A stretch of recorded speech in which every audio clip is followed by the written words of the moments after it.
Hi, in this video, you will learn how to download and install Norton that you purchased as a box product or a product card from a local or online retailer. To get started, open your browser and go to norton.com/enroll. You require a Norton account to complete your setup.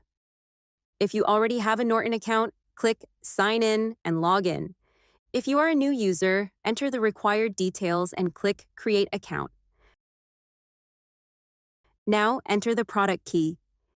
If you have purchased a boxed product online or from a local retail store, you can find your product key inside the box or print it on the product card.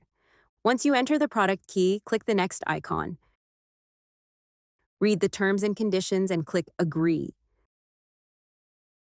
Read the terms related to the annual subscription and then click Continue.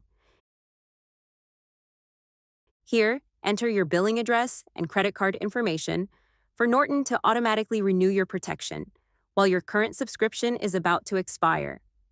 Click Agree to automatically renew. You are then presented with the option to download the Norton service that is compatible to your current device. Click Agree and download. All you have to do is locate the downloaded file and double-click to execute it. Click Install Norton. Your Norton service installation will be completed in a few minutes. Click Restart. Once the restart is complete, you will see that the Norton product is installed and activated. That's it. Thanks for watching. For more help, visit support.norton.com.